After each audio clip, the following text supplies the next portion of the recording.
Hamilton is situated upon the traditional territory of the Erie, Neutral, Huron-Wendat, Haudenosaunee, and Mississaugas.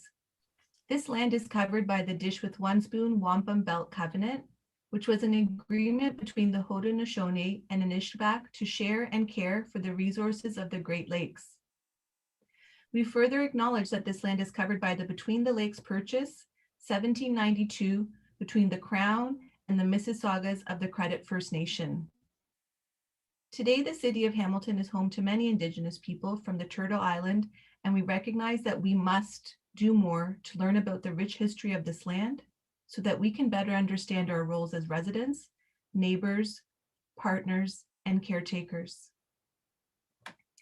Welcome to our first event celebrating the 2020-2021 first ever E-Writer in Residence with Hamilton Public Library and McMaster University.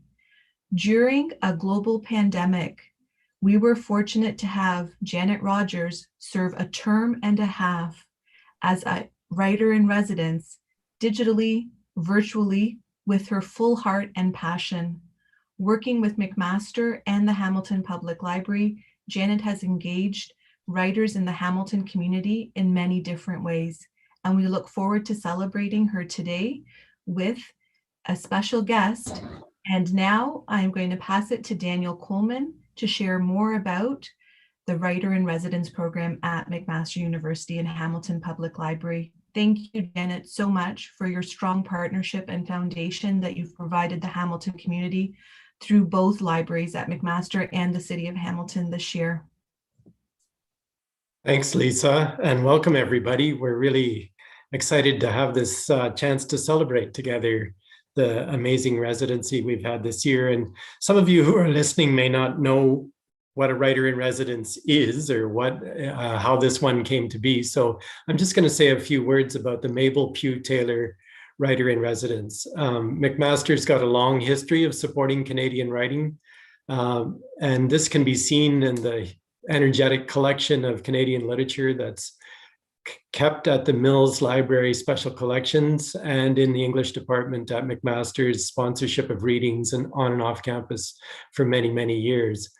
And in the effort to expand that interest, back in 1999, which is now 22 years ago, the Faculty of Humanities provided some funding that we could start this residency program. And since then, we've been able to offer residencies to outstanding Canadian writers, including Daniel David Moses, M.T. Kelly, Sandra Birdsall, Ven Begamudre, Shyam Silvadurai, Nurbesa Philip, Catherine Bush, John Terpstra, Deborah Ellis, Lawrence Hill, Colleen Murphy, Trevor Cole, Andre Alexis, Gary Geddes, Ann Simpson, Hal Nyadvidsky, Kim Eklund, Christine Pountney, Gary Barwin, Kate Kaler, Nilofar Shidmer, and this year, Janet Rogers. And each of these residencies have been amazing, and the program is now recognized as an important cultural resource in Hamilton and one of the most attractive residencies for writers right across the country. And there are three signs of this recognition that are: first, there's a Hamilton area family, the Taylor family, have donated significantly towards an endowment fund to support the program on a permanent basis. And we're delighted that Nancy Taylor, I hope you're enjoying watching this YouTube stream today, Nancy, who's a daughter of Mabel Pugh Taylor, after whom the residency is named. And she regularly attends and supports our residency events. Just to say quickly that Mabel Pugh Taylor was an avid reader and a person who was very active in literacy in the Hamilton region, including several terms as chair of the Hamilton Public Library Board, which brings me to the second instance of the residency's prominence in the city's cultural life. The Hamilton Public Library has been partnering with McMaster as a financial contributor and co-host of the residency since 2012. And this is fitting. As I said, Mabel Pugh Taylor was a longstanding board member, and the Public Library's partnership has meant significantly expanded reach of our residency, helping it meet the needs of emerging writers beyond the university and in many communities in the region. And then the third member of our partnership is the McMaster Library, which joined us as a third co-sharing and cost-sharing partner in the residency. And we're so grateful to have the McMaster Library, who had an original inspiration for this residency in the amazing Canadian collections that they've retained in their archives over many, many years. So we're very glad for our partnership between the English department and the McMaster Libraries and the Hamilton Public Libraries. And just a few things about what the objectives of the residency are. First, we want to bring local writing communities, the public library and McMaster community together. And we do this through yearly receptions like this one, through the large number of community and McMaster-based writers who consult the resident about their writing, and through events that we've held through schools and libraries and community groups, and the regular articles and reviews in the newspapers and so on, so that we can bring attention to the ferment of creative writing and development of arts and writing in this region. Second, the residency wants also to contribute to the writer's own production of new writing by creating a kind of 40-60 balance between time spent in the residency, where residents meet with writers to talk about their work, and then time for the writer to work on their own creative writing. And each of the writers that we've hosted over the years has made significant progress on new writing projects of their own. And we're really proud of being able to contribute to their own writing time. As many of you know, it's not easy to make a living as a writer. And so it's important to have things like this residency to support writers while they're producing their work. And then the third, we want to establish the English departments and the two libraries' commitments to creative work in our community. Each year, a large number of students and creative writers in the community have come to consult the writer in residence about their emerging work. So the residency is aimed at nurturing and building that thriving writing community right here. So those are just a few comments about what the residency is and how it works. And I'd like to invite Vivian Lewis, McMaster's chief librarian, to introduce Janet Rogers. We've so much enjoyed and benefit from the chance to work with Vivian and the McMaster Library in this partnership. And it's a real pleasure to welcome her to the Zoom camera. Thank you. Thank you so much, Daniel. It's an honor to be here, and it's an honor to be involved in this wonderful initiative. So it's my great honor this evening actually to introduce you to this year's Mabel Pugh Taylor Writer in E-Residence. And we keep remembering to tack that E on. It's become so important to us this year. So Janet Rogers is the author of several works, including Splitting the Heart, Red Erotic, Unearthed, and Peace in Duress. She is a Mohawk Tuscarora writer who was born in Vancouver and who currently lives on the Six Nations of the Grand River Territory. And she works in page poetry, spoken word performance, video poetry, and recorded poetry with music. And she is a radio broadcaster, and she is a documentary producer, and she is a media and sound artist. But perhaps most important for us tonight, she is irrepressible and she is unstoppable. And she has leaned into every possible challenge put before her this year as our writer in E-Residence. And for that, we are most grateful. So Janet, the floor, or should I say the screen, is yours. Thanks so much, Vivian. Thank you, Daniel. Thank you, Kathleen Shannon, who's over there at the Hamilton Public Library holding it down. And I really, really want to thank and welcome our special guest, Louise Bernice Halfe, who is the 9th Parliamentary Poet Laureate, who's joined us kind of rather quickly. I'm not going to fake you out. Like we were waiting for Louise to come and we weren't sure, so we got in touch with her communications person, who made it happen. So I'm so glad that Louise has kind of swooped in and is joining us for this evening's chat and reading and introductions. Not to extend the intros too much longer, but I really do want to say that it's been an absolute joy and a thrill. Like, I don't want to get too emotional about it, but as we're ending the E-Residency and having those extra months tacked on, we've created some wonderful things together. We really have. And it's been an honor to serve the local Hamilton and McMaster University authors in this way through the residency, doing writing consultations, which has been one of the things that I really, really deeply enjoy the most, because I get to meet the authors and I get to talk about story, which I could do all day long, trust me. So that's been a real joy and a pleasure. But today, joining us, because we do have one more event and we'll talk about that before the very, very end of my residency. And I do want to thank, Nancy Taylor and her family for supporting this. And also I do want to give a big shout out to Colin, and I'm going to, hopefully I get his last name right. Zerneda. Hopefully, is that correct? Okay. For Colin, because Colin's the guy who's making all of this technology work with us. These are tools, and we have to know how to work with the tools so that we can come to you and join everybody from all the territories that are joining us today. So again, I want to say thank you to the people who are joining us as well. Without you, what the heck would we be doing here anyways? And I am joining you from my home territory of Six Nations of the Grand River. So it's a pleasure to be here with everyone. Louise Bernice Halfe happens to be our 9th Parliamentary Poet Laureate. And I couldn't have felt more pride and have been more thrilled when I heard of that announcement. She was appointed as the 9th Poet Laureate on February 3rd of this year. And the first Indigenous Parliamentary Poet Laureate. And correct me if I'm wrong, Louise, first female Parliamentary Poet Laureate or no? She says, no, there was somebody else. And also Louise is had celebrated a birthday at the beginning of this month. So happy birthday, Louise.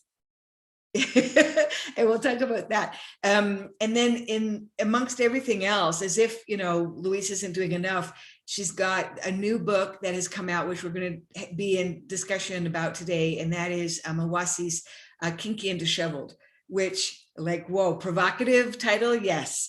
Work of substance, absolutely. Hip and modern and contemporary, you betcha. And I really look forward to chatting with you about that. And also, I'm happy to announce that 2 of Louise's titles have been published as re-releases, and that is Blue Marrow and Burning in This Midnight Dream. Is that correct, Louise? Correct? Excellent. So those 2 titles are now available as new editions. And rightly so, because, there's new generations of people that need to know about Louise's body of work and also the beautiful poetry within those titles. And Louise, before, we open the mic to you, I just want to let people know that Louise is from Satellite Cree Nation, First Nations settlement, which is a different location than a reservation, and which is more, there's more autonomy with that land settlement than there is with a reservation. And but that territory did not go unnoticed and uninvolved by the residential school system, which Louise Halfe is a residential school survivor, having attended the Blue Quill Residential School. And I don't know if people really are aware that, the generation of residential school survivors are right here. They're right here next to us. They're living with us. They're not a long ago history thing. That we can speak to people who've been through that system, survived the system, and learn from people such as that. So given all of that, there's many places I wanted to begin in this chat with Louise. It's hard to know where to begin, but I think I really want to talk to Louise about the role as the 9th Parliamentary Poet Laureate and find out from you, Louise, what your expectations are in the role, and what do you think that your hosts who are, and I want to get this right, the Office of the Library of the Parliament, who hosts you, what do you think their expectations are of you in this role, Louise? And welcome, and you feel free to introduce yourself as you wish to. Unmute, you got it. Okay. Kinaskumtan, Janet, such a pleasure to see your happy, smiling face. Wonderful. And you're so accomplished. That is absolutely wonderful. I wish I could do all the things that you do, video and music and film. It's fantastic. You guys are lucky to have her.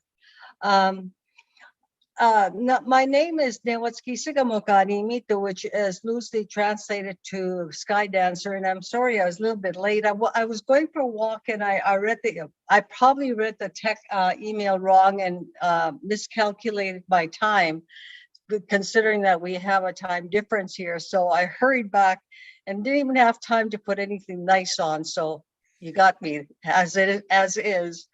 Anyway, one of the criteria of a poet laureate is that I have to be nonpartisan, which is a little bit difficult for me because I want to be radical. So I have to figure out how to snake through all this stuff. And I often allow, well, I do let them know exactly what I'm up to so they can monitor, I guess, my writing process and my invitation to other writers. And like this morning, I was researching on all the writers' guilds across the country and all the native newspapers across the country, because I want to get in touch with all the native poems across the country and select a couple people who are willing to have their poems posted on a parliamentary website. There's not a lot of money. I think they either get a gift or $100 in lieu of a huge honorarium, and of course the exposure. And that would be with the parliamentary website. I also want to go to each writer's guild and introduce the poets who are available across the country, because a lot of the time they don't know who's available in our community. And that is a plan for this year. I'm not a great thinker in terms of ideas, so I'm always looking for ideas from other people. And Janet, I'd appreciate anything that you have forthcoming that I could utilize, and any of the other poets that you're aware of in your community and otherwise. It's been a lot of work, and I get a stipend of $20,000 for the whole year. 1,000 for administrative fees and 3,000 for travel grants. Not a whole lot, so I don't have a lot to work with. I have a woman working with me that's pro bono, and I really appreciate everything she does because I'm overwhelmed. I can't keep up with myself. And so it's really useful having her. She does all my telephone contacts.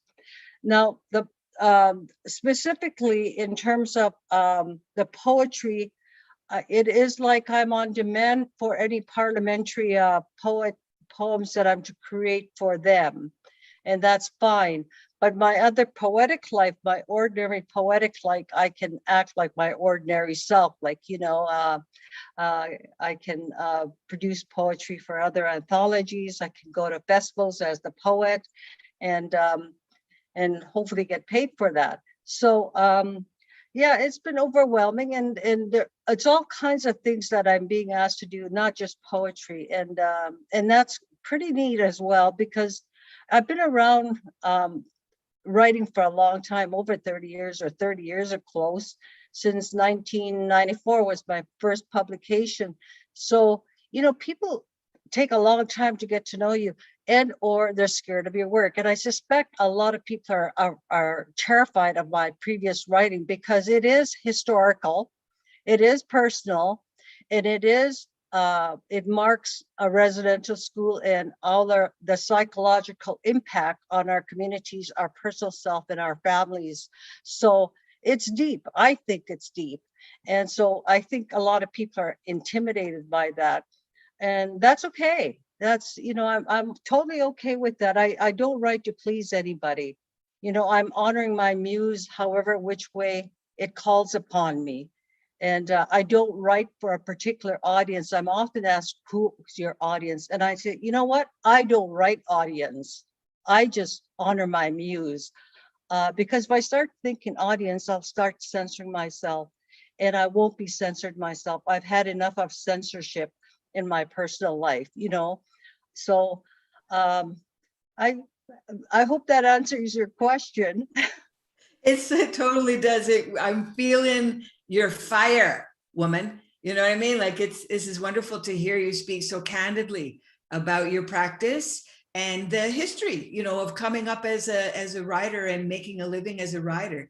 And as Daniel had alluded to earlier, it's a tough go. Sometimes it can be a tough go, but now we have the ear of the nation, it seems, and this is a very, very interesting time because, you know, the more presence that we create and maintain in any community, be that literary community, political community, of course, there's always going to be a pushback as well. But when you are holding a position that, you know, does encompass a national profile, then, you know, we can say, but look at her. She's talking, you know, for everybody. She's speaking for everybody in terms of being a poet and so on and so forth. And I just want to mention, if you remember, Louise, the last time that I saw you in person, actually there's two events and I can't remember which one came first, but one of the last times I saw you in person, we were in Ottawa and we were reading together for a Parliamentary Poet Laureate event when George Eliot Clarke was Poet Laureate. And that event came to be because I said he was reading in Hamilton and I happened to be in Hamilton. This was before I moved home. And I just leaned over to him at this reading event and when he was, you know, Parliamentary Poet Laureate. And I said, George, I have some words for you. He goes, what is it? I go, National Aboriginal Day. And he goes, National Aboriginal Day. He went like that. And then I said, yeah, you can, why don't you make an event for National Aboriginal Day? He goes, okay. And then it was funny because then he kind of came out as having Indigenous heritage, you know, through his Métis side over in Nova Scotia. So then he said, well, who would you like to come? I said, well, of course, Louise Halfe. And if you recall too, Fred Waugh, who we probably both know too, was Parliamentary Poet Laureate. And he told me the same thing that you just announced to us now, and that it was the same amount of money he was getting as you're getting now. So that hasn't changed. And but I know that you're, you know, because you're so innovative that you're going to be able to do the most with those funds. But I do want to talk about, you know, the book, because, you know, you've led the way, and I don't know if it's a Cree thing, okay, Louise, but I know when I think of Cree writers and, you know, top of the game, you are there, and Thompson Highway is there, and never ever in the history of that literary practice coming from Cree culture has there ever been any literature that is boring or cliche or anything like that. Like, it's always very cutting edge. And I want to talk about Kinky and Disheveled and Oasis, who you say can be your alter ego. You say that, but it can also mean many things, like borrowing a spirit, an enlightened being, a childlike thing. How would you say, how can you explain to us what is Oasis, please? Everything that you've highlighted in terms of what Oasis is. In Cree, the perception is Oasis is often perceived as just a small child. A child is referred to Oasis, and but it actually has more meaning than that. It means we are lone a spirit, you know, and we are like enlightened, illuminated beings, and that's what Oasis means. And in this particular collection, I'm inviting the adult child within. And I asked community members from white settlers to Native people here in Saskatchewan to contribute the funniest things that have happened to them. And believe me, some of them were embarrassed, and I'm going, but that's not embarrassing. very funny, you know. And with the white folks, it was very interesting because they really had to dig deep for their stories.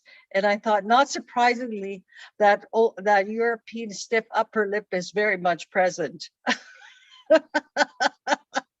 And I'm going, whoa, like, don't you guys know how to laugh with us and yourselves? And so it was an interesting process to observe and to, because when I go home in my community, I mean, we're always laughing with ourselves and not at each other. It's with ourselves. And there's a big difference there.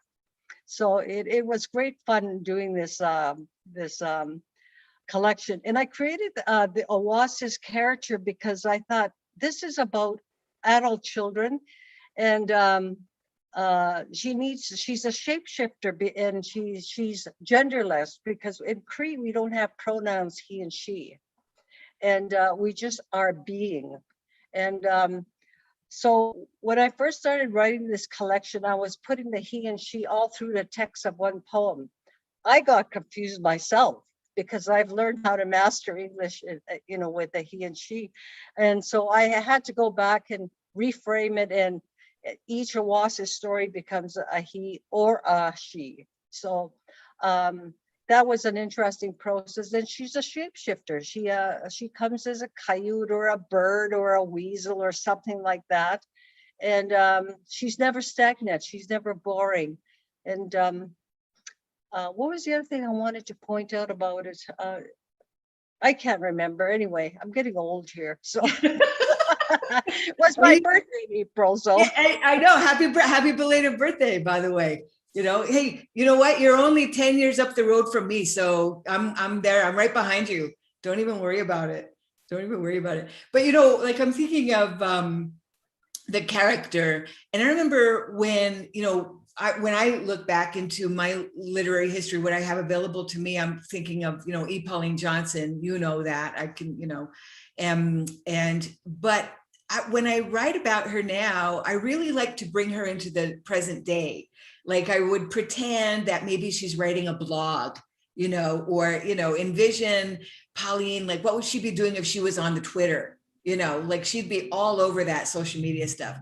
And I know that with Oasis, if Oasis is a fictional character or legend character from your culture, you've brought them into today because you've got them texting, you've got Oasis taking taxi, wearing Spanx, that sort of thing. And is that and my question is that an attempt to bring the legend into today, or to help kind of humanize us as Indigenous people through these poems?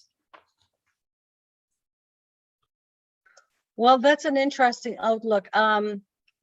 You know, one of the things Oasis is, like I said, a shapeshifter, but we are also very, very good at tricking ourselves. We can deny, we can manipulate, we can do all of these crazy things. And I'm going, like, we have to take a picture of our inner spirit, right? And that's what she attempts to do. And I hope that I brought her into contemporary times, because, you know, a lot of the time we natives are perceived as stoic, the noble savage, you know, that syndrome. And I'm going, anything but,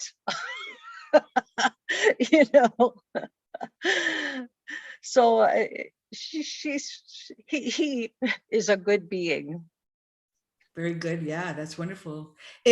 So I'm wondering if you would share a couple of poems from Oasis, Kinky and Disheveled. Okay, I'm going to choose at random, and this one is called Crazy Maker. And I do shift between English and Cree as by nature. This time I have provided the English translations on the right-hand side of the page.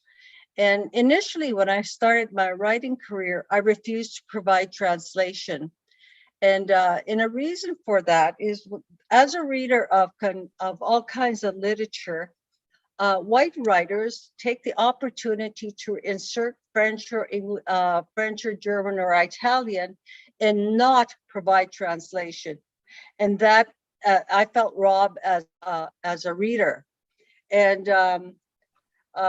so I thought, well, if they can do that, it's open to me, and everything that they do, I go, I can do that too, so they can't get away with that anymore. There's just none of that business anymore. So, but I also challenged the reader to dialogue with the native writer or a native person that's sitting with them next to the transit bus, let's say, and ask them, I've been reading this book. What does this word mean? I really strongly encourage dialogue with anybody and everybody, to invite them into our world and to invite us into their world, so we can create this place of between understanding. You know what I mean? It's enough of this. I'm so scared of Indians. Well, excuse me. We Indians have been forced into this mainstream culture, no choice, just told we have to be part of it. So I'm inviting people to engage with us somehow. And like, I'm married to a settler and have been with him for 48 years. And if we can do it, bridge these differences between us. And, when I met him, he knew nothing because he was from Eastern Ontario and I'm from the West. And he came into it totally blind. And so, and I went to his family and they didn't know anything about Indians. I'm serious, like, it was bourgeois, and I'm going, okay, I am here, So it's been an interesting journey. And I think if we can do it, anybody can do this transformation. So here's a Crazy Maker, the poem. Sorry about that, Rand. I'm going to get that in. It's called Crazy Maker. Oasis was always birding around. 1 minute he'd be at the feeder, then flit into the bush, hang upside down on a suet, hunker down in tall grass and burrow under the snow. He'd walk the alley, dig for castaway toys, dumpster dive at the Value Village bins, root through compost, pose for pictures, name it, and he's all for it. You'd think he'd have two brains, one more, or a head full of dope. He changes his voice and shares what Atamunsa he damn well feels like. He is, after all, Wagumagans of Wisagets. Who am I, the Utatsumu, to dictate his thoughts, his actions? I just do what I'm told, follow along and observe what's happening. And I'm jealous too. I want that bit of unreserved madness. That's one poem for you. Yeah, snaps. That's beautiful. Feel free to read on or whatever you wish. Oasis sat in the sweat lodge listening to Little White Man chanting and praying. His nehu a medicine for the yearning heart.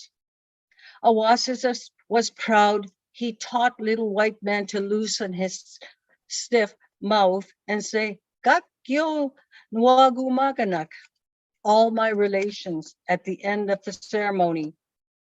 At the last splash, when the lodge's mouth was flung open, a rush of wind tore into the steaming lodge, circled the womb.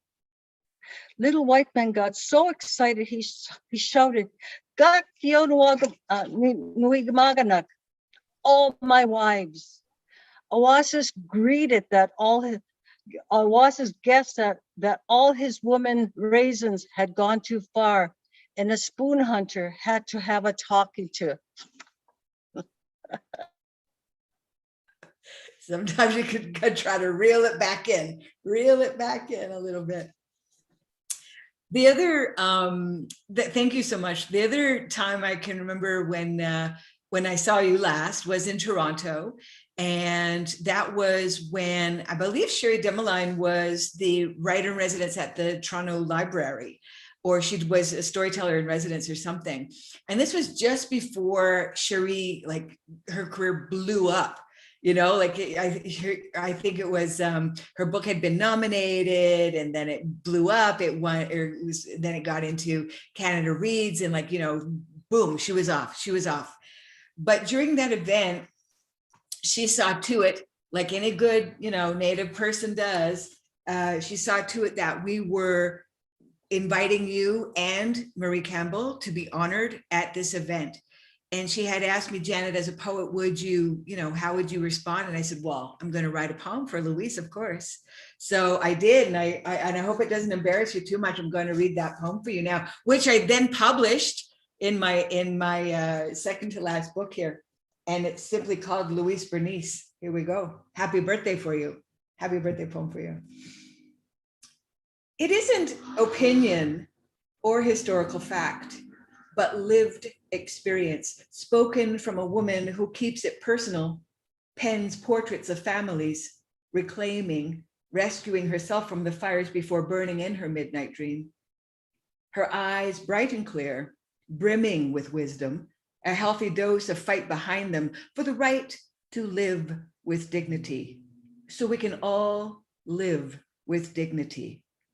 She leads us and heals us from massive acts of human violations to culture and self.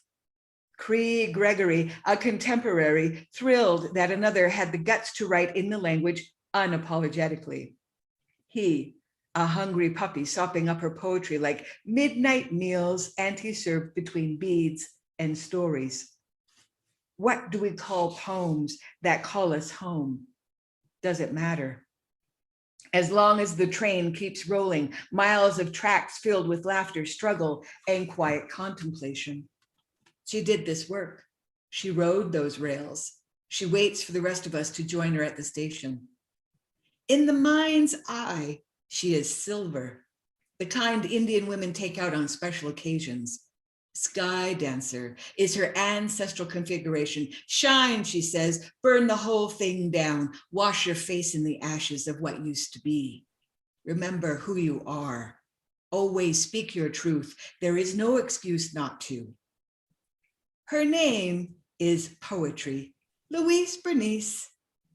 We gather at her feet, hungry for teachings and written permissions. We listen to raw sex stories, absent of romance, skin as hunting tents, comparing healers to dreamers, layers of our ways, negotiate and navigate woman pathways.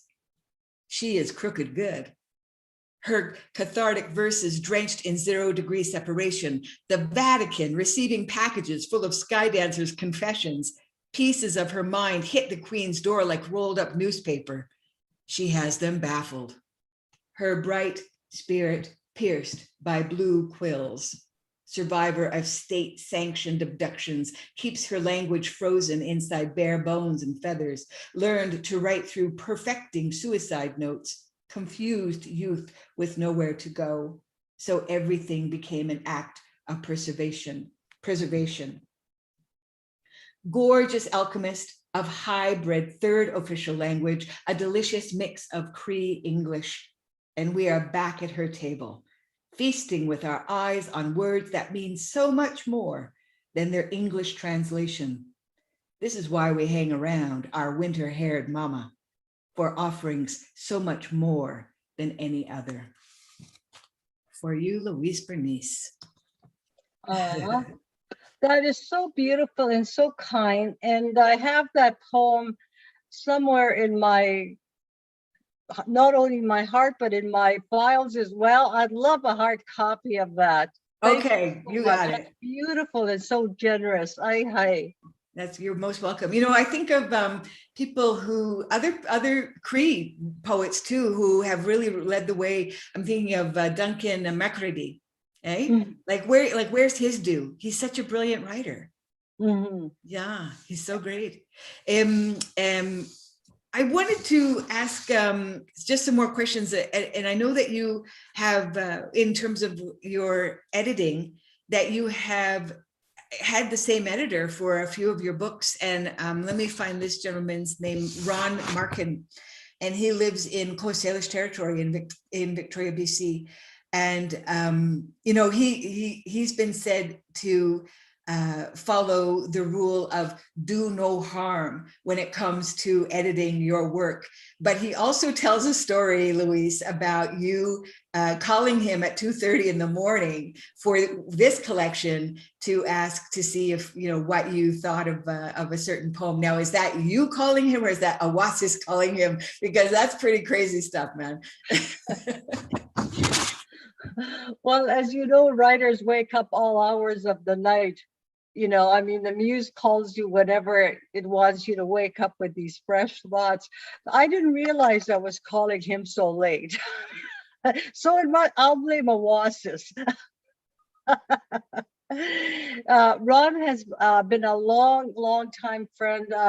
Ever since I took a satellite class in Northern Saskatchewan, I was the only student in his class, and I would have these deep conversations with him and the classmates.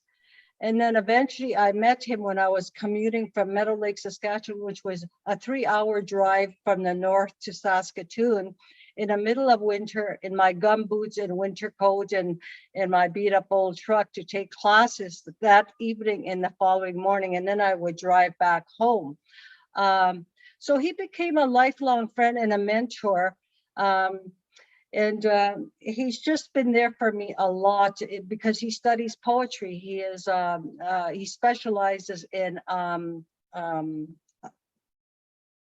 Irish poetry. And I was introduced to Evan Boland, who is a fine Irish writer, and other books that really challenged me. And I don't know, and I don't understand the poetic language myself. I've looked at it and I'm going, what the hell does that mean? You know, I just don't get it. It hasn't stuck to my flesh, and I'm thinking to myself, I'm not even going to make that effort. We have our own poetic language. Thank you very much, and that's what I go with. Well said. Well said. You know, I mean, what's the use of calling yourself an Indigenous writer or Indigenous, you know, artist or whatever, if you can't make the distinction within the practice, you know?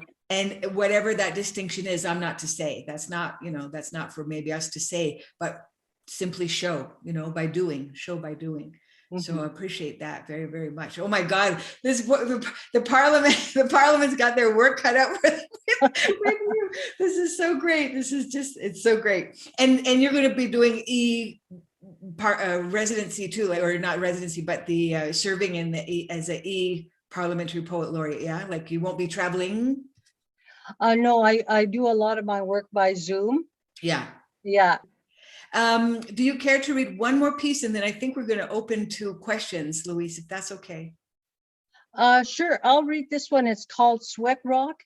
Cool. And there's a few words I'll translate them for you, and specifically the word mitsuxis, which means a penis, but it actually, the literal translation of it is either you have a big gut or a little gut. Okay.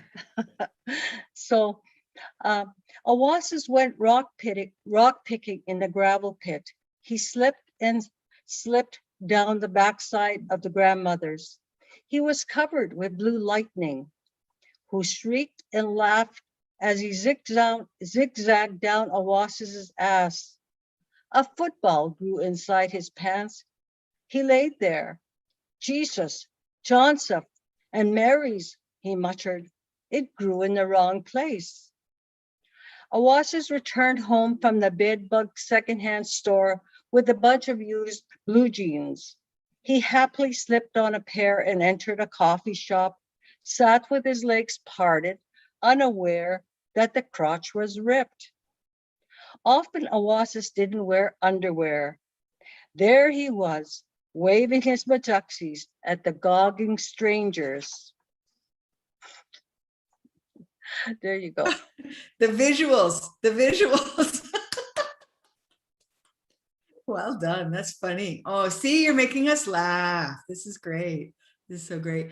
We, I think the word around here is pajogan, eh? We use the word pajogan for the penis. Anyway. What's the literal translation to that? Do you know? I don't even know, but because it sounds so funny, like it's funny sounding, eh? Pajoggin. People say, "Oh, get your pajoggin pants on." So that would go well with the poem that you just read there. Yeah. Wear your pajoggin pants, go pajoggin, go outside, go pajoggin. Yeah. We do have a question from Vanessa Watts. Hey, Vanessa. Welcome. She says Tansi, and she says Nyawe for sharing your beautiful poems. I'm curious how you think of the concept of muse in your own teachings, in your cultural teachings. Is there a difference between how a Western society thinks of what is the muse and how you define muse? Thank you, Vanessa, for your question. That's a very interesting question. Since we are alone, this spiritual entity as children, it enters into our soft spot when we're born. We always have that spirit within that is illuminating us with the emotional intelligence, because the elders teach us we have the emotional intelligence here and we have the intellect here. And for me, and I'll show you an example of what happened to me a couple of days ago when I was driving home from Wanuskewin, one of our historical sites. And I was just driving along, no thought in mind, when I felt a thought come into me for no apparent reason, because I had no thought. I was just driving. And I described it to my husband and I said, you know, this came to me as if a butterfly landed on my breast and its wings were fluttering in thought. And so I pay attention to that thought and wherever it's coming from and honor it immediately as much as I can. You know, and that is, you have to cap those images when they come marching into your psyche. Don't ignore them, like honor them. And they want to be honored. They want to be presented to somebody else. I love that. I love that. That's a beautiful teaching, a beautiful way to think about it. When it might be called inspiration, but oftentimes I recognize it as being gifts, spirit gifts, eh? They come down. And you're right. If you are not capturing it, like, you know, it's fleeting. It can be fleeting at times. Marjorie Bocage is saying, Tansi, trusting our own poetic language and not having to translate. How did you get publishers to agree to that? She's asking. I just said tit for tat.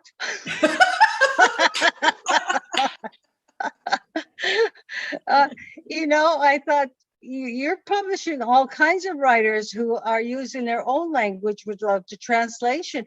And like, I don't want to accommodate at the moment. And then, of course, with the coming of my second book, I felt sorry for them. And so I started to accommodate the translation. So there you go. Marjorie, or have you, Louise, have you ever done a whole reading in your language for people who would understand? No, I haven't, because although I'm fluent in Cree, I'm not fluent enough. Oh. You know, Floyd Fable did a poem totally in Cree one day when I was judging a contest, and I was so jealous and so floored by his command of the English language. But he grew up on a res, and I don't know if about his residential school survival, if he went to school there or how. So, and I was always in betwixt between residential school, working in the sugar beet fields with my parents, and our life was so disrupted. And my parents really wanted us to master English because it was for survival. So that's what we did. And mind you, I mean, we have been able to retain our language. And our reserve is not a settlement, it's a reservation. Yeah. Oh, yeah. Okay, thank you for that correction. Yeah, thank you for that.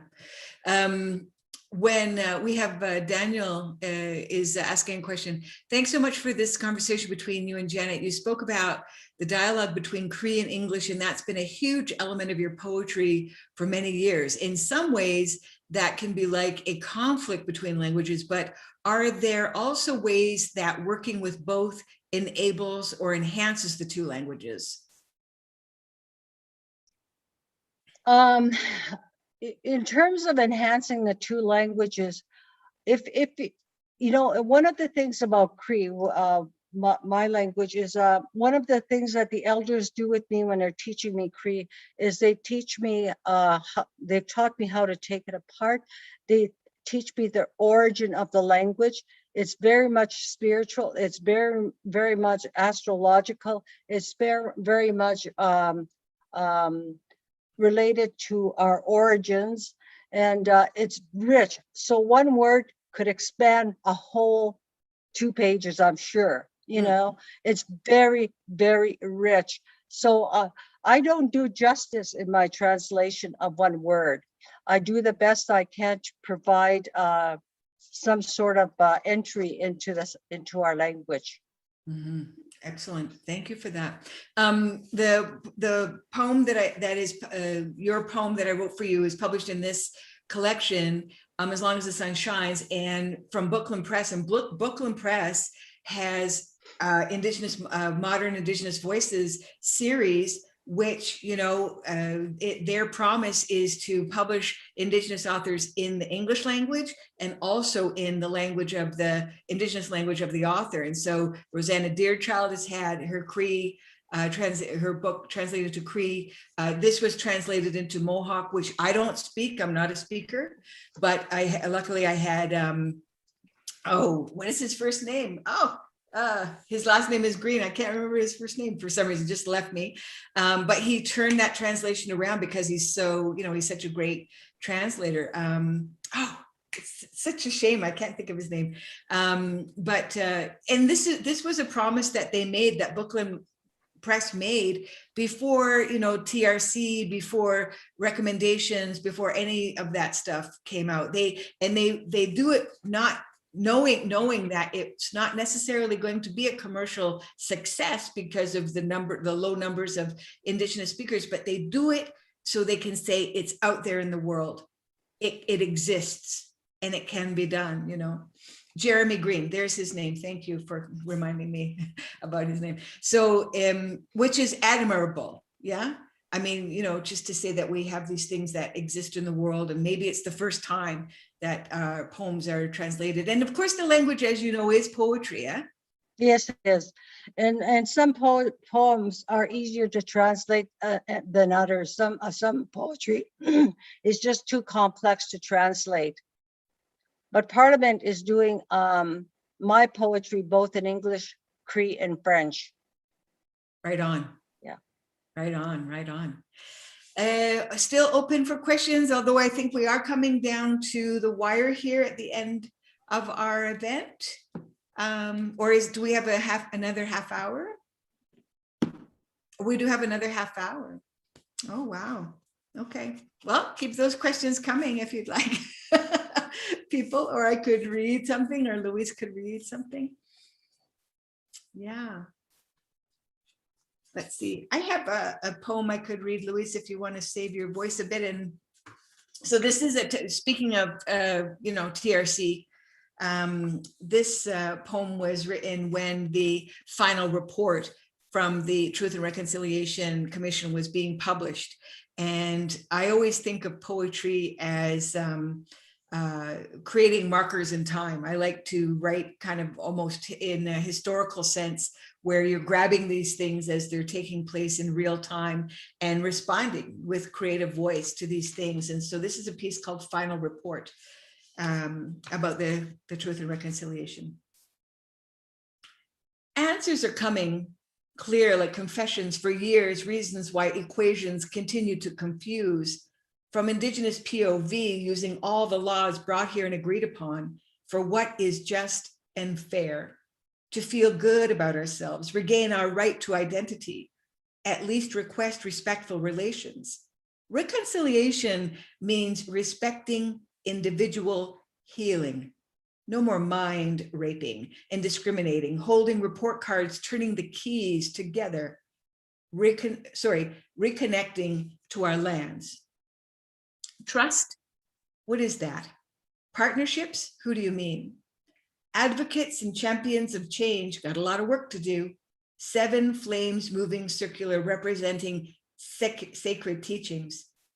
truth, humility, honesty, wisdom, respect, courage, and love. What is that?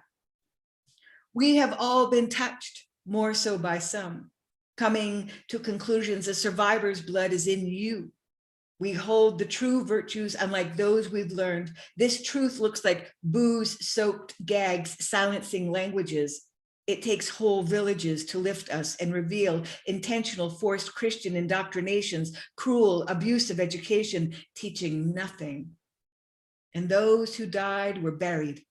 Victim sickness cycling through, absorbing the enormity through unsuspecting generations. Make your promise sacred. Never rejected, but action plans to follow.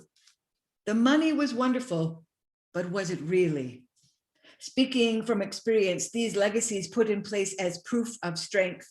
Tired of exercising resilience, we are the riches of this nation and we want ours.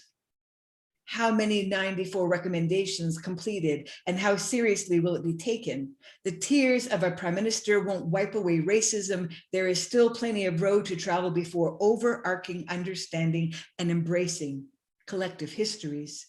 What happened to be the end is only the beginning, bringing clarity, validation, unearthed stories till everyone feels the trauma. The opposite of racism is connection. And sometimes we need to connect to understand each other. Yeah, for sure. And you're absolutely right. It's passed from generation to generation, all the things that all these historical events that have happened to our people. And what's so interesting as well is, you know, when you've traveled Europe, or I've traveled Europe, is looking at the trauma of that particular nation and how it was brought into this country as well.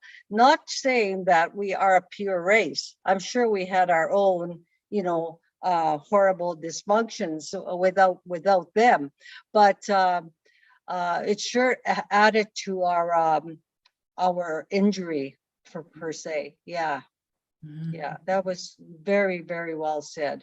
Yeah. Anyway, would you care to read something, Louise?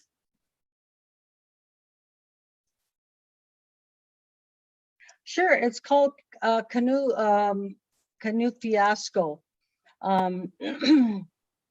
Oasis and Little White Men were learning how to rescue themselves in a canoe. A guide pulled two canoes together, and Oasis' job was to get in from the water. Her arms and legs splayed, bum hung between the two canoes. She couldn't pull herself up. Little White Man muffled her mouth, encouraged her to squeeze her ass as if she was holding a quarter between her bums, and flex her fingers and lift herself. These days, Oasis weightlifts. Her triceps won't be a turkey waddle. She'll have the super strength of a bulldog and tear flesh off the hind quarter of a running moose. She'd show that Little White Men what Nahio were made of. Yeah.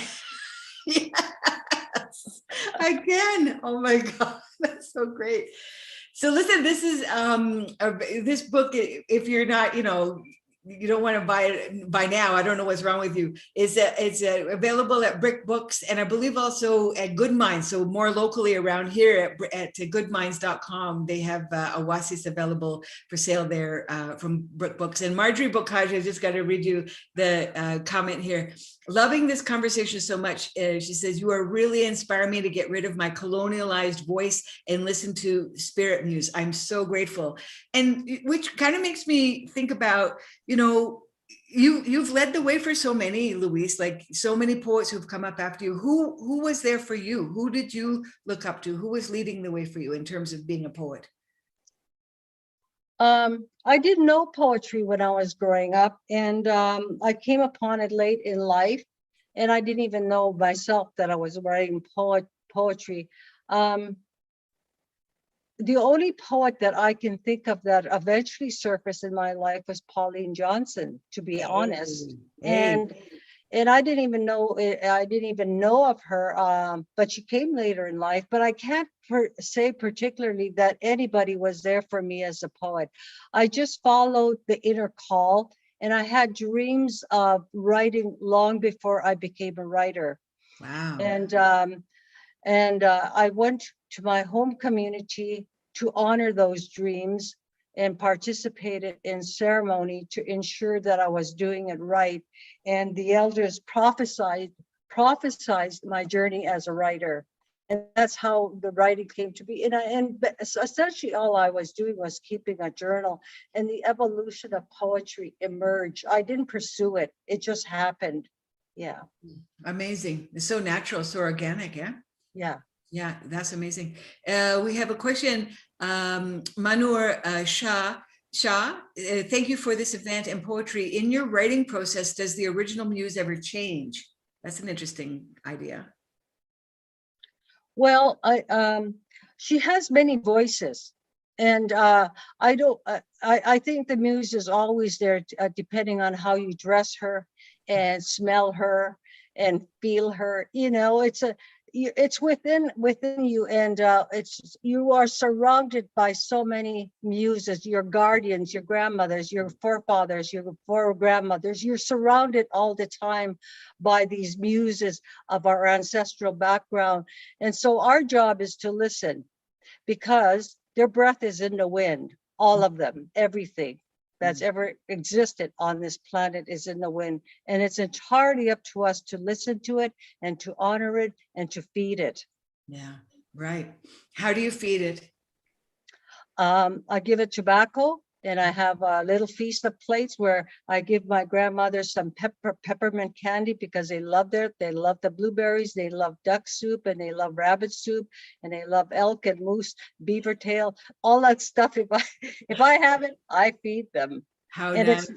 It's not an uncommon practice. I mean, the Chinese do it, other cultures feed their ancestors.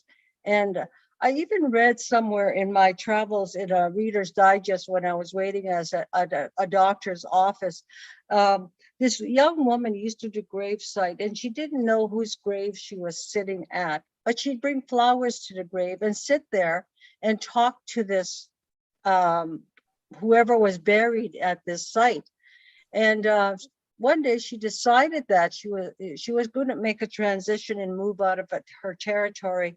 And so she went to the grave site to wish this person in the grave, happy journey. I'm leaving now. I'm going on my own way. And I just wanted to inform you.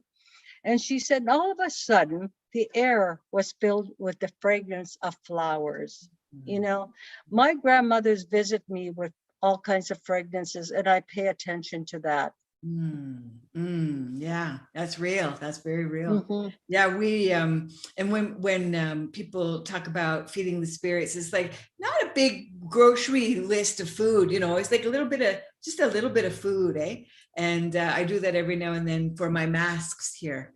And it's always just about gratitude. You start with the gratitude. Vanessa Watts is asking, what is the earliest poem you remember writing? I was 16 when I wrote my funeral poem.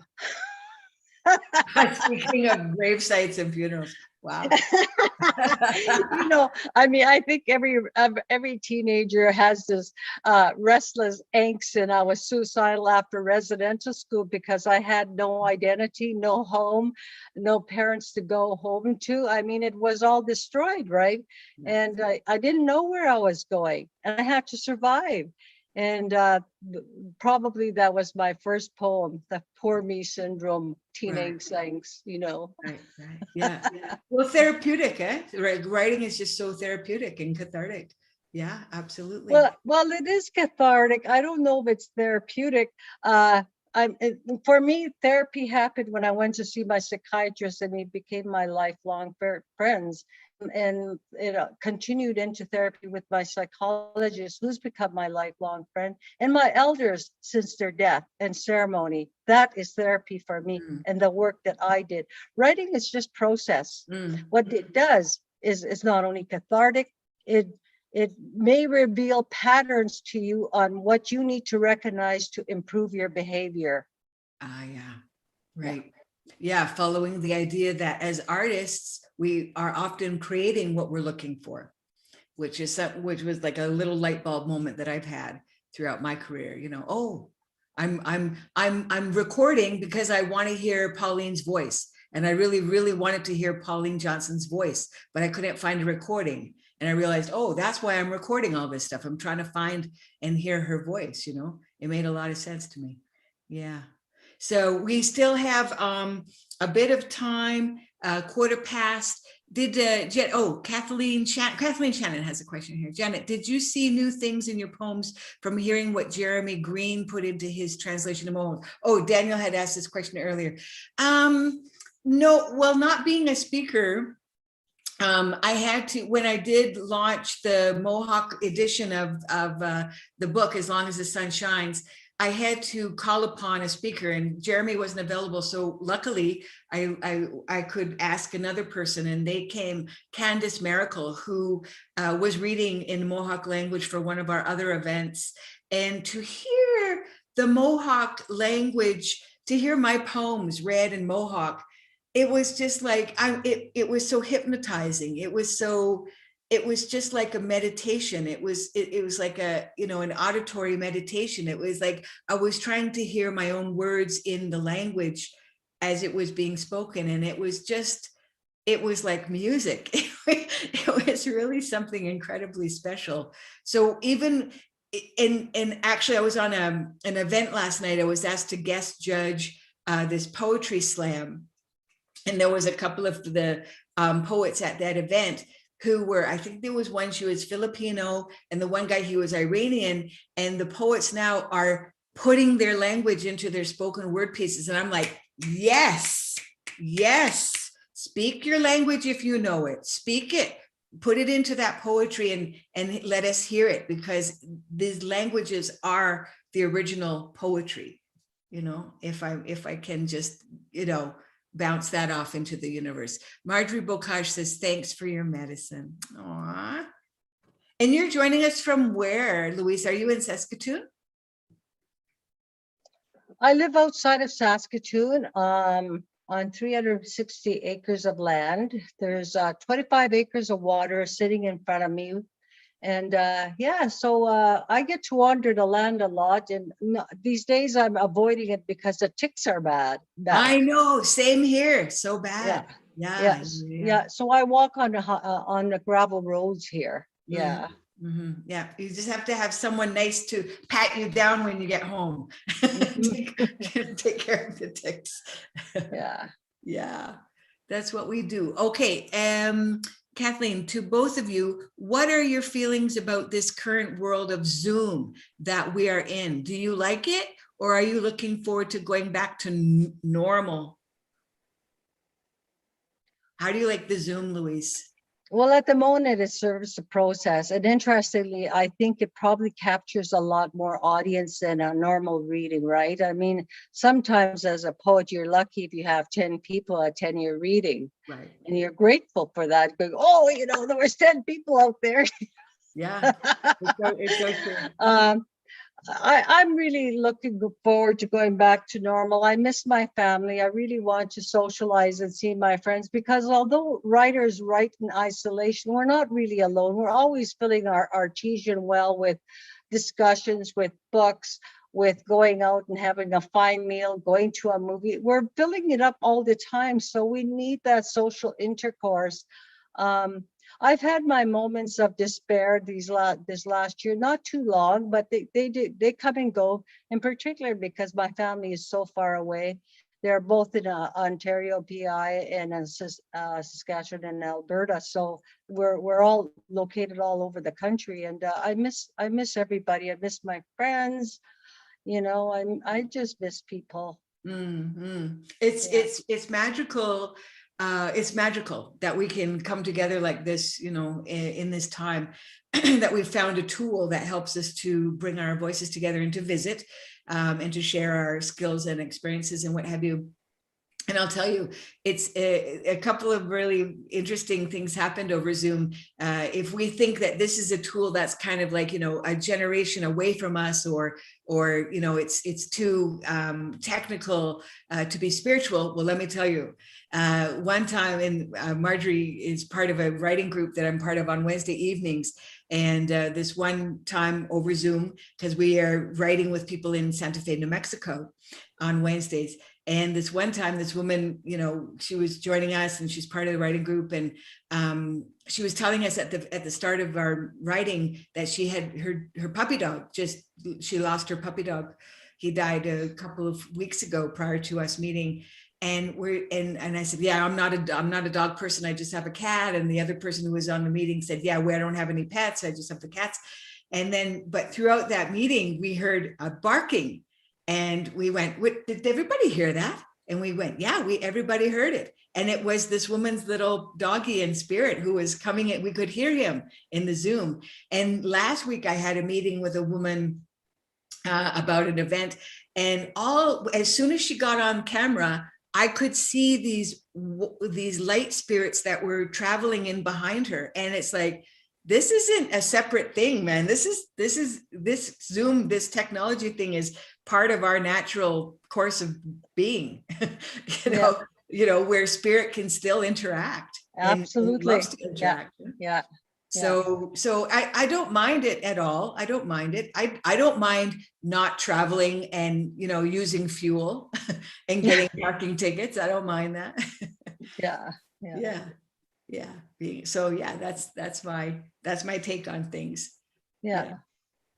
I would love to explore the concept of ghosts, because I've had my experiences with ghosts, and I mean, I've got a lot of interest, but maybe what I'll do is some research around ghosts with other people. I've shared some ghost stories already with others, and I'm going, this is another paranormal, I suppose, that people don't talk about. You see these things on TV that address paranormal, and I'm going, is that possible to really do that on camera and to capture this entity on camera? Right. I don't know. Like, I've walked with a ghost in Ottawa, of all places, and that was an interesting experience, and I was okay with it. And I happened to be with a bunch of other artists. We had gone to, you know, that old jailhouse had been converted into an artist place. And we were all performing there. And just before any of that occurred, we were being driven to that place by a driver. So all of us piled into this old cab and went over there. And I asked the cab driver, is that old jailhouse haunted? And he said, well, some people say yes, and some people say no. And then I forgot about the conversation, and we carried on through the night. And then we are all staying at the same hotel, and we got off the elevator. We got on and off, and everybody got off the 6th floor. Everybody went one way, and I went by myself in another way. And I was walking along, and I heard footsteps beside me, and I thought, well, who's walking with me? For heaven, I don't see anybody. And I would stop and listen, and the footsteps would stop. And I would commence, and the footsteps would commence, and it followed me directly to my room. I opened the door, and it came into my room, and I sat on a bed, and I thought, well, I can't see this entity, and I didn't know what to do. Finally, I said, get lost.